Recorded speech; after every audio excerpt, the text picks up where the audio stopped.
kayo ang lahat para sa ating panalangin. Maaari mo ba panguluan ang ating panalangin?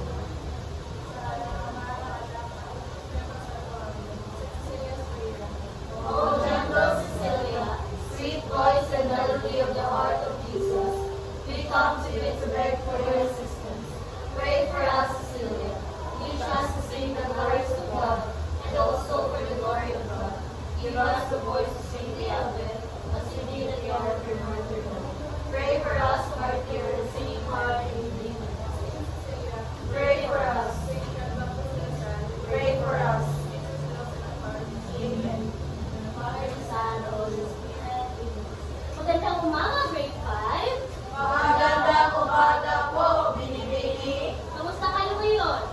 Okay lang po. Okay, mabuti. Bago kayo umupo, nais mo nang hanin ninyo ang inyong mga upuan at pulutin ang mga kalat na nasa ilalim nito. Tapos na ba kayo, mga bata? Oo. Okay, maaari na po kayo umupo. Sino ang lumiban sa ating klase ngayon? Wala po. Magaling. Ikagagalak mo malaman na walang lumiban sa ating klase ngayon. Okay, sa aking klase, nais ko ipaalala sa inyo ang ating kunti mga arithmetic. Una, pakibasa. Umupo ng maayos. Okay, sa aking klase, dapat kayong lahat ay nakaupo ng maayos. Maaari nyo ba sa akin ipakita kung paano upo ng maayos? Magaling, mga bata. Ang pangalawa, ang arithmetic, pakibasa. Makinig ng mabuti sa guro. Okay, ayaw na ayaw ko na habang nagsasalita ako dito, ay nagsasalita din kayo. Gusto ko na kapag ako ay nagsasalita, ay dapat nakapokus kayo sa akin upang meron kayong matutunan sa ating istoryo. Naintindihan ba, mga bata? Opo. Okay, pag-agalan ang tatlong layunin, pakibasa. Itaas ang mga itaas sa sagot. Okay, nais ko na itaas ninyo ang inyong mga kanang kamay. Maaari ba yung sa akin ang kanang kamay?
Handa na ba kayo sa ating gagawin? Opo! Okay.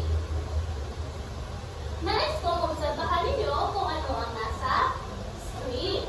At pagkatapos ay may mga tanong ako na itatanong sa inyo. Bibigyan ko lamang kayo ng 1 minuto para obserbahan ang nasa screen.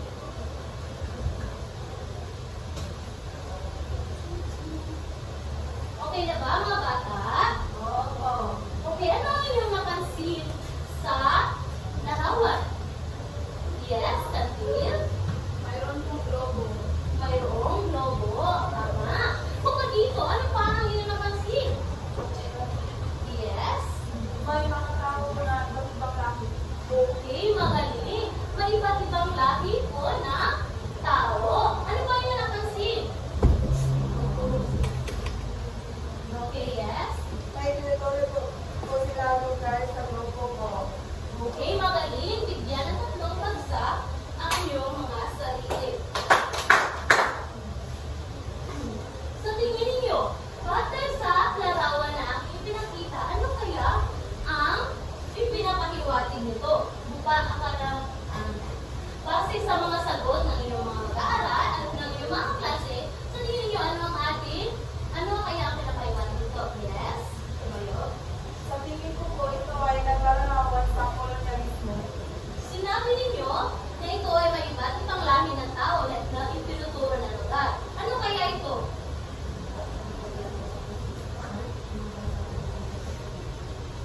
Yes? Mga bansang kanilang sinasasakutin. Okay, magaling. Ano kaya ang nais ipahiwatig ng larawan? Okay, bukod kayo. Kolonyalismo. Okay, ito ay kolonyalismo. Paano mo nasabi na ito ay kolonyalismo?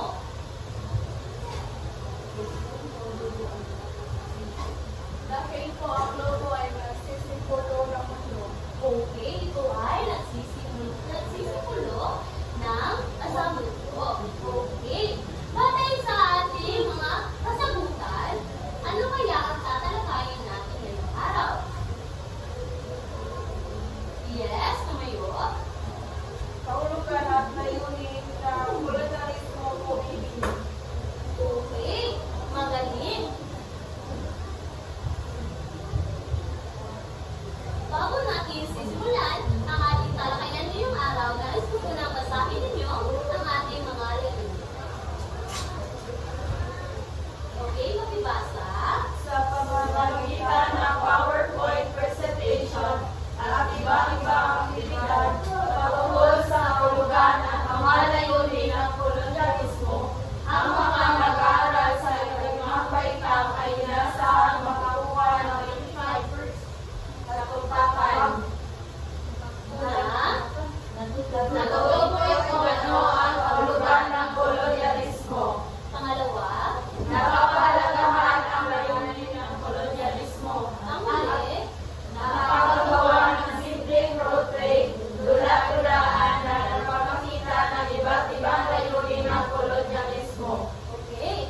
Babalikan natin ang ating mga layunin pagkatapos ng ating diskusyon kapag ito ay ating nakabit. Naunawaan ba ang ating mga layunin mga bata? Opo! Okay, magaling. Okay. Isipin ninyo ito mga bata. May makapangyarihang bansa na gustong pumunta sa ating bansa upang kunin nila ang ating mga yaman, kayamanan, o kahit anumang nasa ating bansa. Ipapalagalan din nila ang kanilang relihiyon, ang kanilang sariling wika, at gusto nila na sila ang mamuno sa ating bansa. Ano kaya ang inyong gagawin? Ano kaya ang gusto nilang gawin sa ating bansa?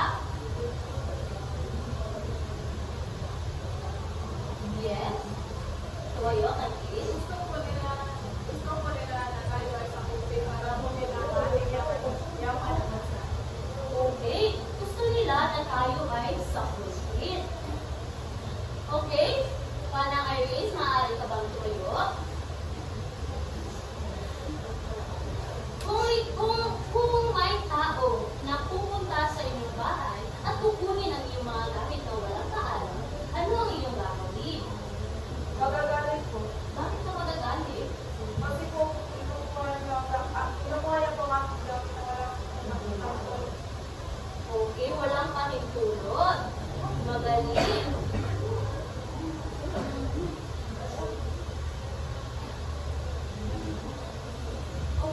Okay, may tanong ako sa iyo. Bakit po tumayo? Kung kukunin ng ibang bansa ang pag-aari ng ating bansa, o kukunin ng mga mananakop ang pag-aari ng ating bansa, ano ang iyong tawag? Nagalit po. Magagalit? Bakit? Dahil makuha po ang kung ano yung nararapat na para sa akin. Okay, magaling. Kayo rin ba mga bata magagalit kayo kapag kukunin ang mga gamit na hindi sa kanila? Opo! Opo. Walang sino man ang mas magiging masaya kapag kukunin ang mga gamit na hindi para sa kanila. Okay. Ngayon, basahin niyo ang kahulugan ng kolonyalismo. Ito ay sistema kung saan ang isang makapangyarihang bansa ay sumasakop at kumukontrol sa ibang lugar. Okay. Ang kolonyalismo ay ang tanging lamang nilang gusto ay sakupin ang mga maliliit na bansa upang sila ay mamuno sa ating bansa. Papayo ba kayo na may mamuno ng ibang tao na mamuno dito sa ating bansa? Hindi po. Okay. Hindi kailanman magkakaroon ng kalayaan kapag may ibang tao na pumasok dito sa ating bansa at sila ang mamuno. Okay. Okay, Carl, tumayo.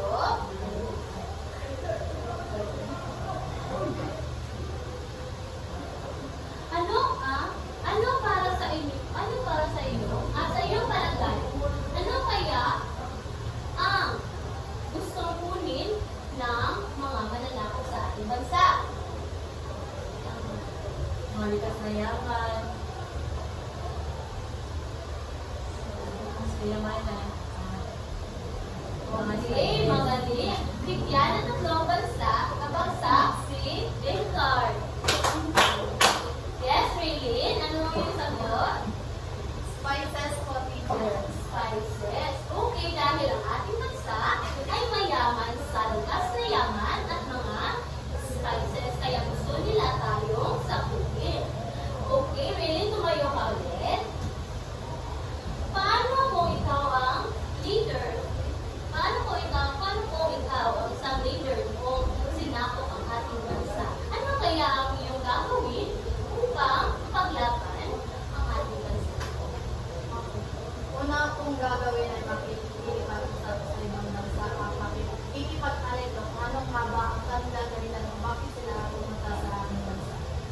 Okay, magaling. Bigyan natin ng tatlong bagsak si Raylene. Para sa inyong mga bata, bakit nga ba mahalaga na mayroon tayong kalayaan? Para sa inyo, gusto niyo ba magkaroon kayo ng kalayaan? Opo! Oo. Bakit? Iris, tumayo. Para po magawa po natin ang gusto kami na walang sinasabi na dahil lang po. Okay, magaling. Maganda na meron tayong kalayaan dahil magagawa natin ang ating mga gustong gawin na walang magagalit o walang pipigil sa atin. Magaling. Kung may pagsama, susubok na sagupin tayo ngayon, ano ang magiging reaksyon ninyo? Kung ngayon, ay mga ibang bansa na mananakop na pupunta dito sa ating bansa, ano kayo ang magiging reaksyon ninyo? Yes, Raylene? Matatakot po. Matatakot? Bakit ka matatakot, Raylene? Dahil po hindi po natin kilala kung ano bansa. Okay, hindi natin kilala ang bansang sasakop sa atin. Okay. Sa tingin ninyo, ano kaya ang layunin ng kolonyalismo o mga mananakop? Ano kaya ang kanilang pakay? Bakit nila gustong sakupin ang isang maliit na bansa? Maaari nyo ba akong bigyan ng kahit anong layunin? Sa iyo, idea? Yes? Pagkalawakit po ang kanilang kapangyarihan po. Okay, magaling. Tingnan natin ang kanilang mga layunin. Una, pakibasa. Ekonomiko, kumuha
Okay, magaling. Hindi na tayo magkakaintindihan at maaaring ito din ay magdulot ng gulo sa ating bansa.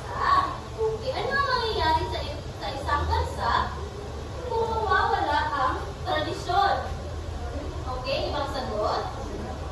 Kung mawawala ang ating tradisyon. Yes, Calvin? Yes, hindi na tayo magkakaintindihan. Okay, mayroon ako kanang isang tanong.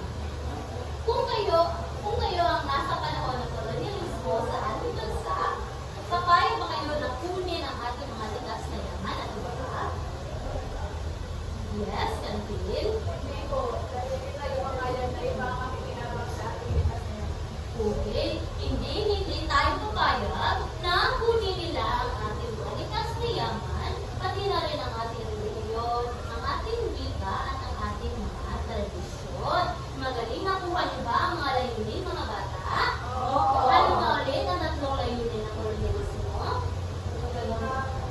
Political, cultural, at ekonomiko. Magaling. Ano nga ulit? Ano ang kolonyalismo? Sino makapagsasabi sa akin kung ano ang kolonyalismo?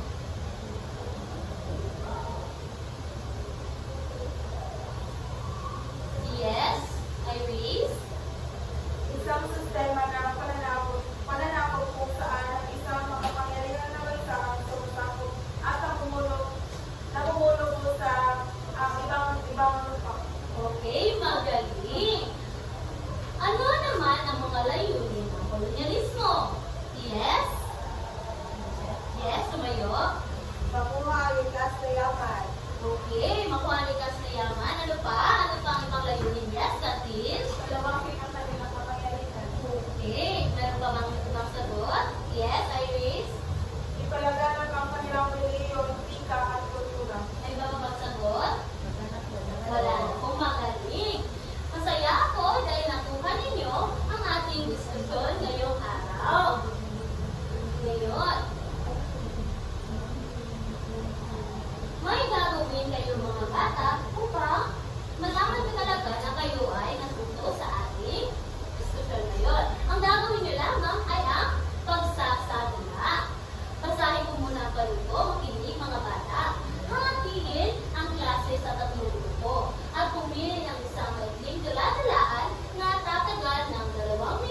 aming batas at utos. Pati ba ang pag-aani namin? Kayo rin ba ang mag-desisyon? Oo, lahat ay under ang aming kapangyarihan.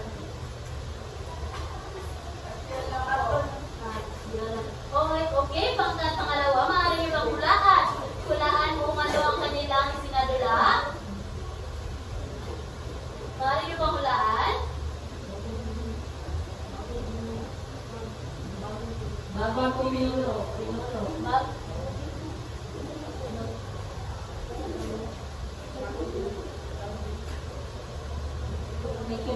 Ekonomiya. Okay, ekonomiko. Tama ba ang kanilang sagot? Tama po.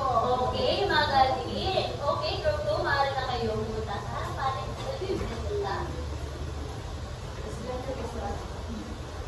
Kami po ang ikalawang pakita. Ikalawang po ang at magsasagutan po namin. Bagong kultura. Bawal namin yung wika. Ang gamit nyo na ngayon ay ang wika namin. Ngunit may sarili kaming wika. Hindi nga ngayon, turuan ko sila ng aming kultura, reliyon at tradisyon. Bakit hindi namin pwede panatilihin ang amin? Dahil ang kultura namin ang susundin nyo mula ngayon. Yan po. Okay, magaling. Bigyan sila ng itong bagsak. Ano kaya ang kanilang sinasadula? Tama ba ang kanilang sagot? Okay, kultural, magaling. Okay, magaling mga bata. Bigyan niyo ng tatlong bagsak ang iyong mga sarili.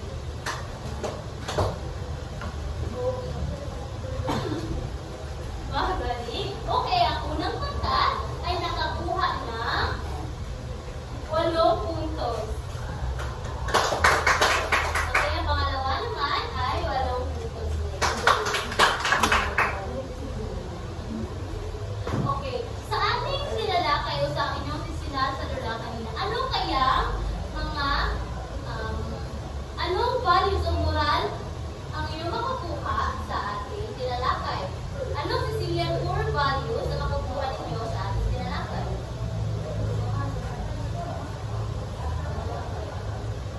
Okay, yes. Pagmamahal ko sa bayan. Okay, pagmamahal sa bayan. Ano pa? Wala na. Okay. Sa ano, asignatura naman natin ito, paghahambing. Ay, Sa Pilipino po. okay. Filipino, bakit? Dahil po sa wika. Okay, so wika, magaling mga bata. Okay.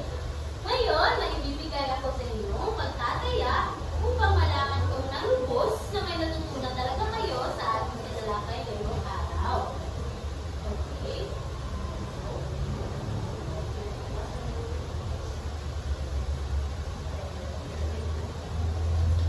Okay, babasahin ko muna ang panuto mga bata. Kukunin ang konseptong inilarawan sa bawat bilang at piliin ang titik sa tamang sagot. Bago nyo sagutan ang inyong mga papel mga bata, nais ko muna isulat ninyo ang inyong mga pangalan. Bibigyan ko lamang kayo ng 5 minuto upang sagutan ang iyong papel.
lamang malaman na kanilang kapayasan.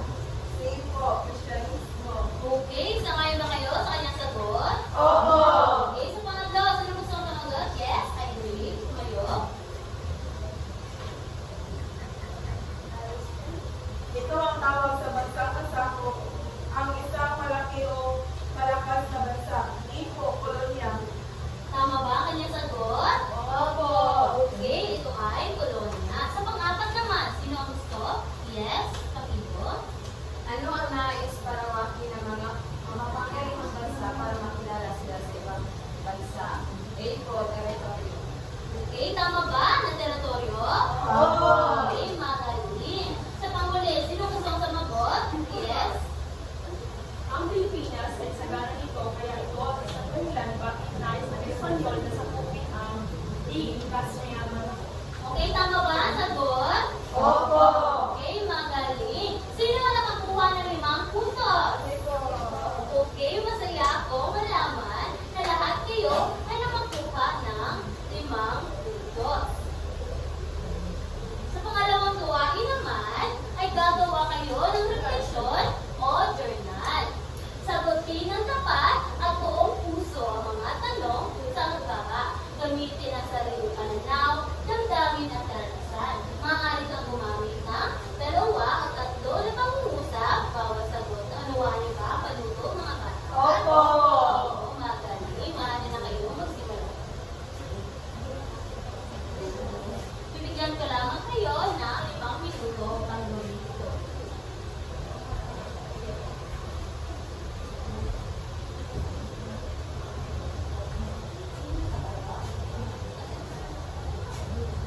Tapos na po. Hindi pa po. Sino ba sino pa hindi tapos? Kami po. Okay, bibigyan ko lamang kayo ng 2 pang minuto.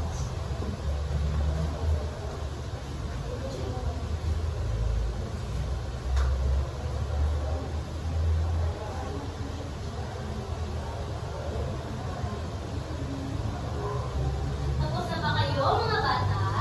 Opo! Okay, maaari nyo ba ipasa sa akin ang iyong mga papel dahil ako lamang ang mag-check nito. Magwawas ko.